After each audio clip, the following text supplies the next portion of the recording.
thanks also to the earlier presenters today. It's been very interesting so far. Always great to learn in this area because there is so much that keeps changing, right? Cybersecurity is not a static industry, and that's what we're going to be able to talk about today. I'm going to turn my camera off so you can see the presentation better.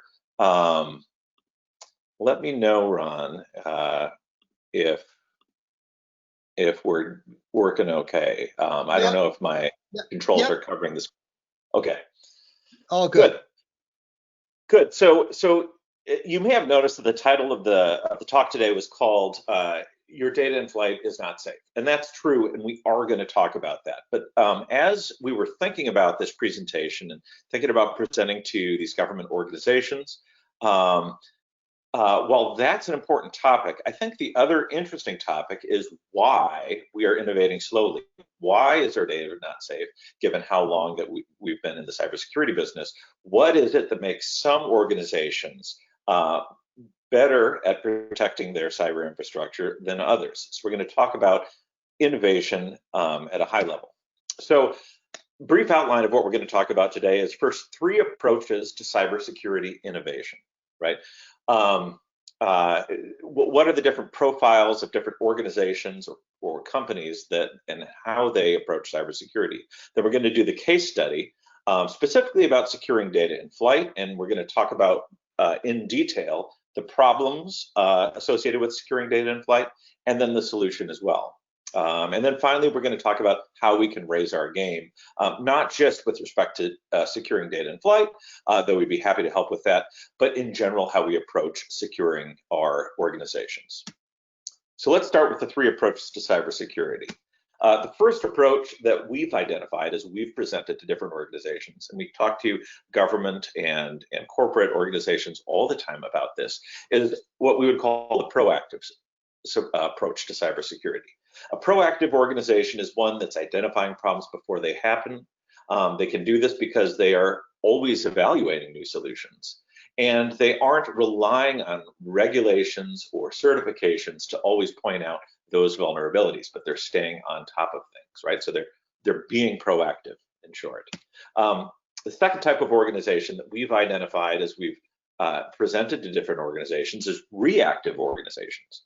Okay, reactive organizations, as you can see by the first aid kit here, are organizations that patch when breached, right? Applying the Band-Aid, right?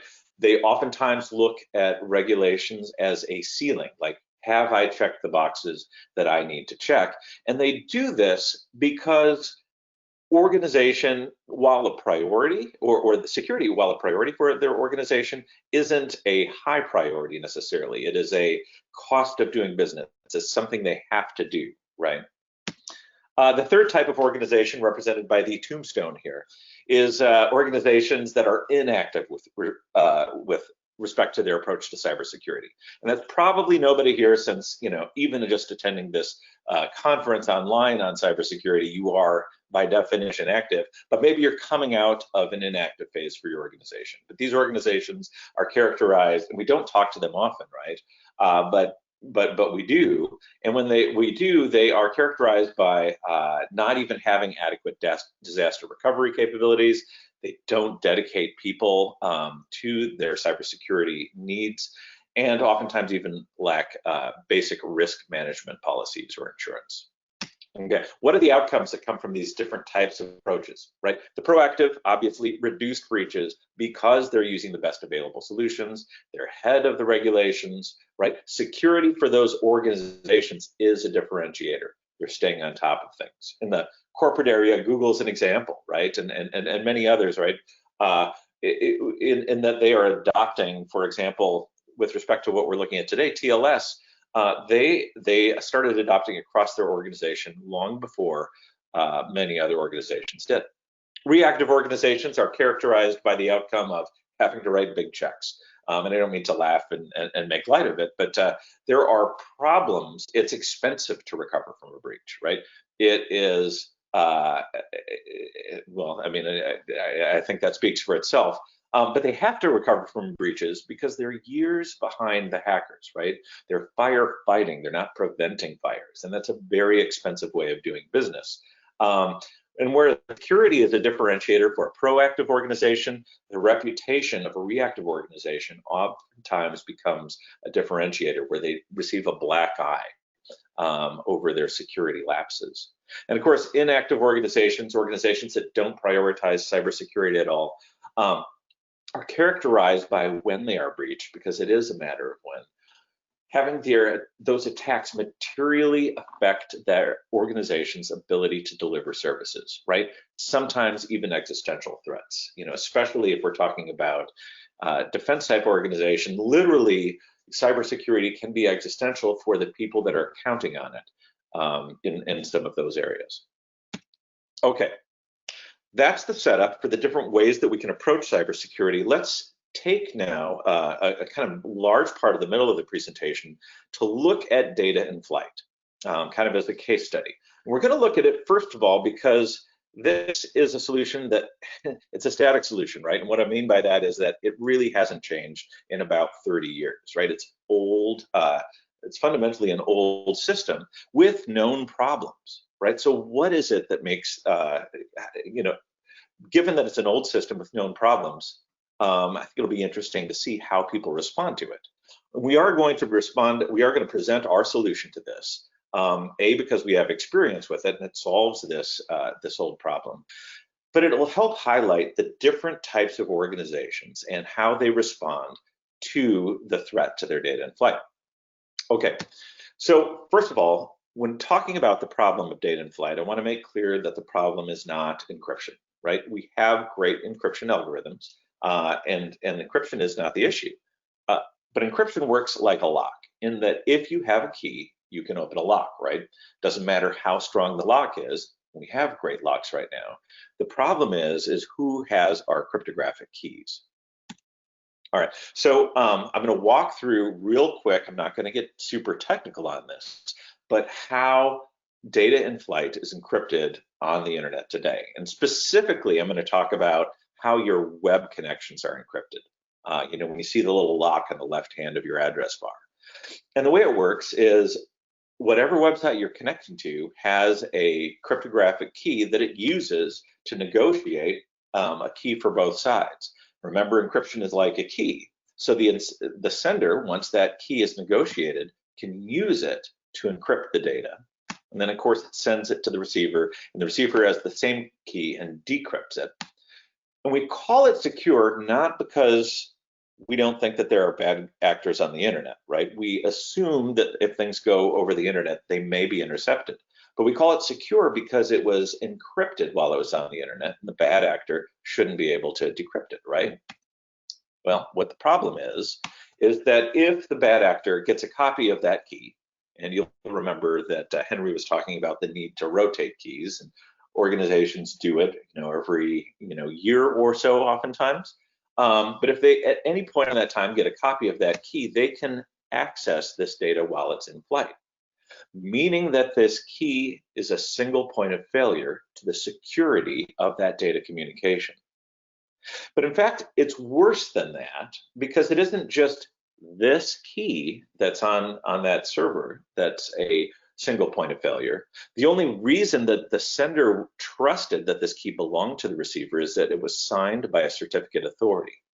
Okay, and a certificate authority is just an organization that vouches for the authenticity of the keys that are used to secure internet traffic around the world.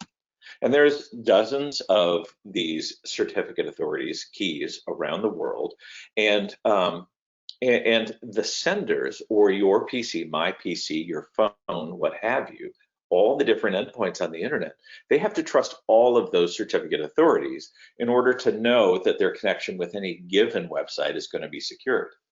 What that unfortunately means is that the private keys behind all of those certificates at the certificate authorities each also acts as a single point of failure to the security of the communication.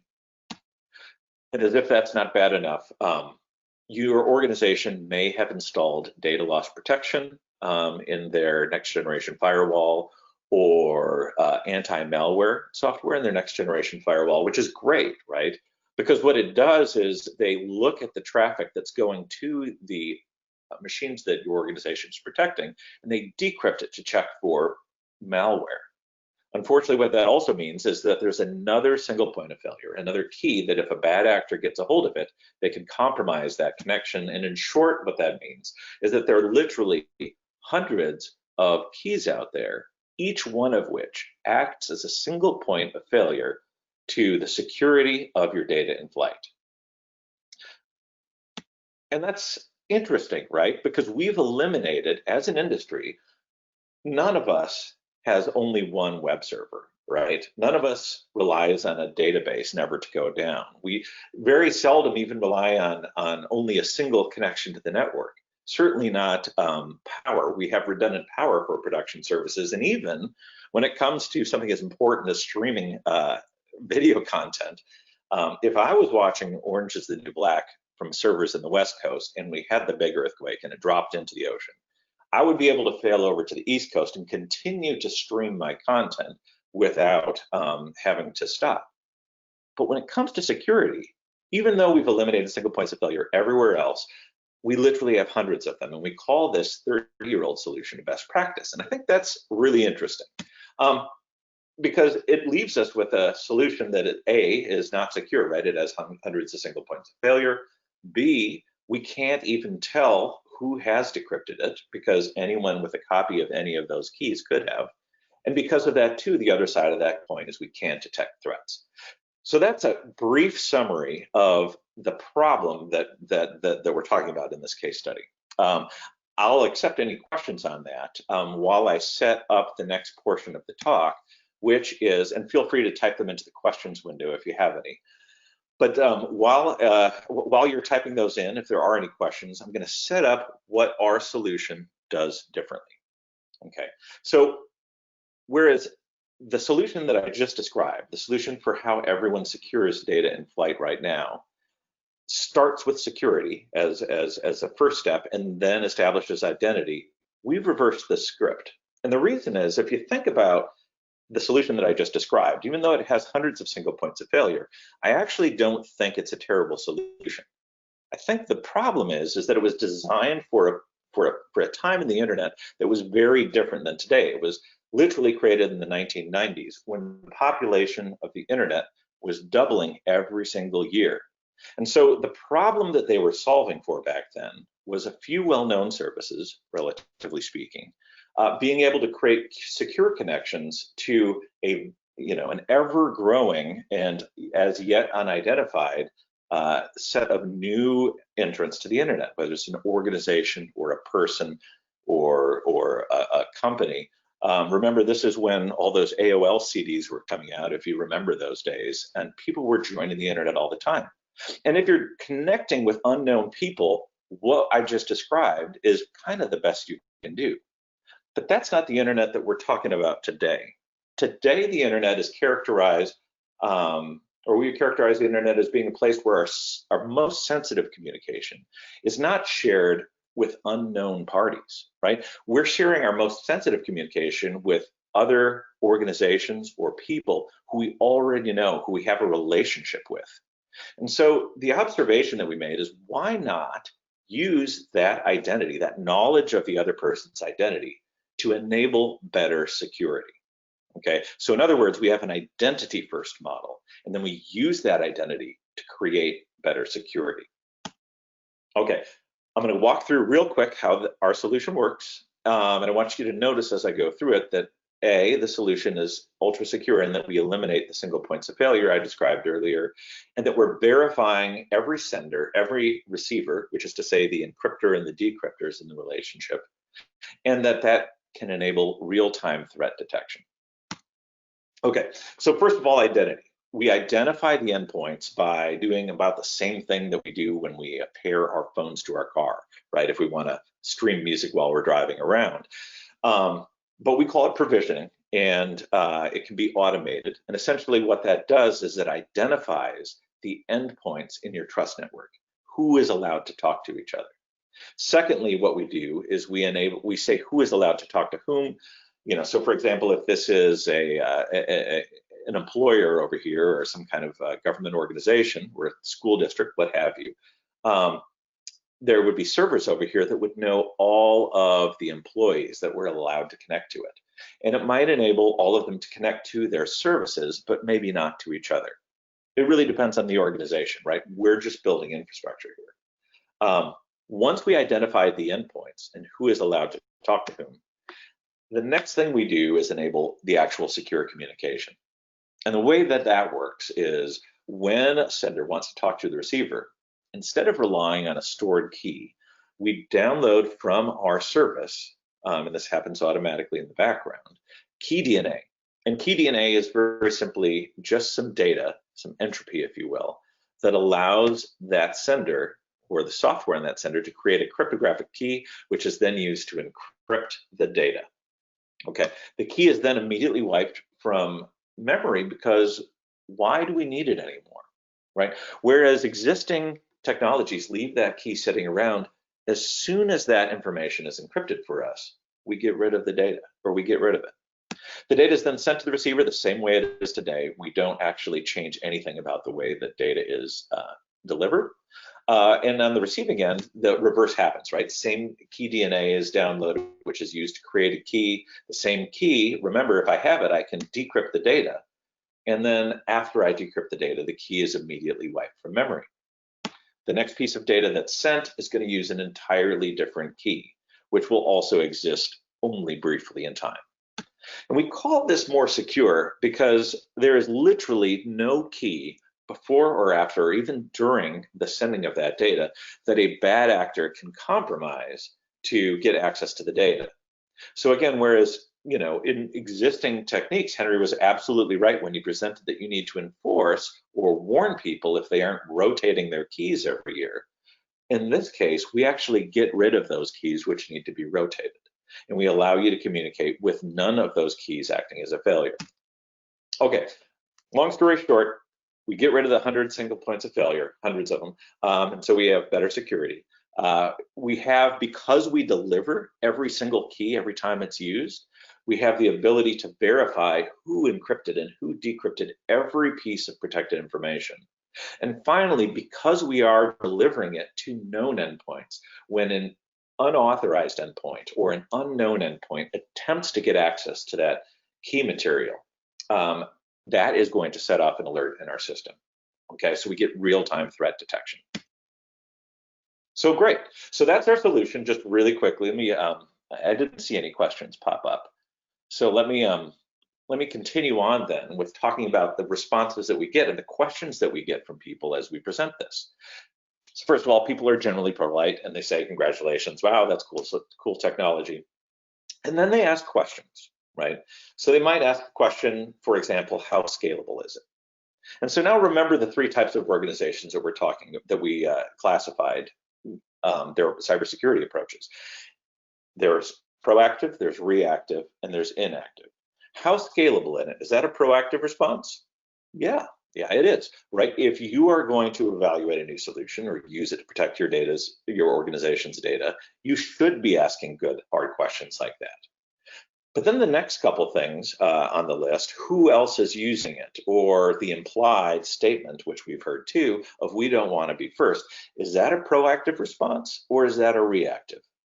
Well, literally what those organizations are doing is they're saying, we want someone else to go first. We don't want to use a solution until we see that it's been deployed by someone who takes security more proactively than us. Okay, so those are reactive solutions.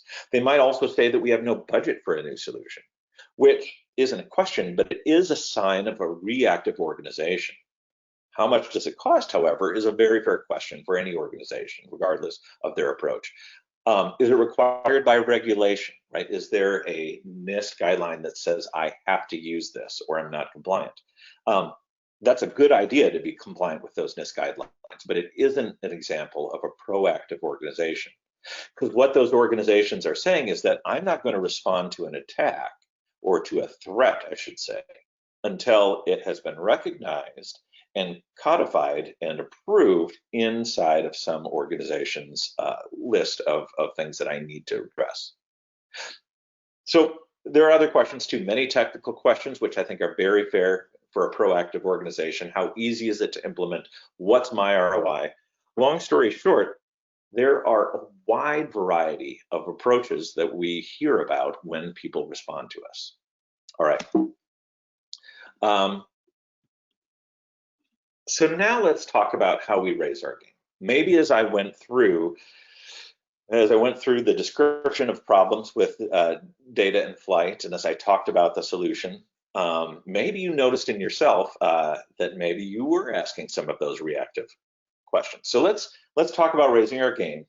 First of all, though, before we talk about the questions we should ask and the approaches we should take, let's talk about how hackers approach cybersecurity. I think it's important to recognize that hackers have a growth mindset, right? They are always innovating. Why? Because eventually people patch and fix those old ones. So they're asking the question, what vulnerabilities exist? What can I attack? What new attacks will work, right? They're fundamentally innovating. And in so doing, they are culling the herd, which from a Darwinian point of view may be good for the economy, but it isn't good for your organization if you're the one being culled, right? So who are they culling from the herd, right? It's the people who aren't patching, who aren't fixing, especially the inactive, but certainly also the reactive folks too. Where organizations lag, they're vulnerable to being attacked by hackers who are, and this kind of goes with the culling the herd metaphor, they are hunters, right? They're looking for profit, right? This is, in some cases it may be just for a hobby. But what the most dangerous hackers do is they look for an intersection of high vulnerability and high value crosshairs, right? And that high value is going to come into focus as we talk about how we can become proactive. Okay, so first of all, if our organization is going to become proactive, we are also going to need to have a growth mindset. We're going to need to look for better solutions. And we should use the certifications and the requirements that we need to check as a starting point. But we should also recognize that we can't do those things unless we budget proactively. And what does that mean? All I mean there is that you have a security budget which you need to, pay for the tools that you're using, right? And there are a variety of tools that you will need to use, everything from anti-malware, antivirus to, your firewalls, et cetera, right? There's that budget, but that's for your existing solution. What I'm saying is you should budget for looking for new solutions because that looking takes time. Secondly, we recommend that people develop a proof of concept muscle. And this isn't the POC that Henry was talking about when he talked about POC exploits. This is a proof of concept of potential vendors or a potential market, or maybe it's open source solution applied to your organization. Okay, most vendors will enable you to try it before you buy through a proof of concept. But the thing is that while it's nice to be able to run that, that's also going to require time that you're going to need to budget for as an organization. And frequently, you'll actually find that, or I shouldn't say frequently, but it certainly happens, that sometimes by evaluating new solutions, you can actually make your spend more efficient as new technologies become available that allow you to make your security spend more efficiently. Finally, we recommend prioritizing.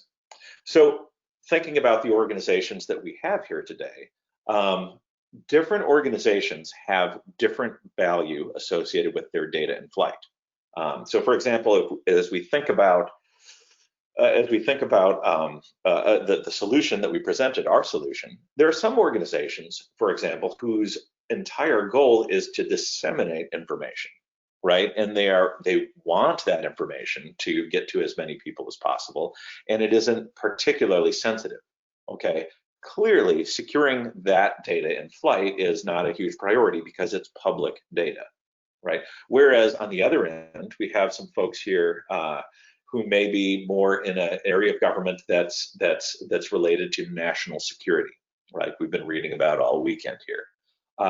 The data that's sent there is very high priority and high value, and they should prioritize specifically data in flight solutions or other information that they have more highly, right?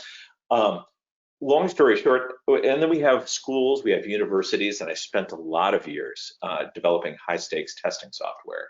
And I can tell you this, that there are high stakes tests and there are low stakes tests that are delivered in education. I can tell you from working with kids is that they will find problems in your software, right? In the software that you use. And so as you think about your data that your organization is sending, is it high value data? Is it data that if it's leaked is going to reflect very poorly on your organization? What is the cost of that breach? Because you need to prioritize. And that's where I'm going to leave it, and I'll take some questions here if we have time. But the question I'd like to leave you with is, what is your organization's approach to cybersecurity? Are you proactive? Are you protecting yourself like this castle? Are you reactive? Are you patching after the fact, after the breach? Or are you inactive and really potentially at risk of experiencing existential threats?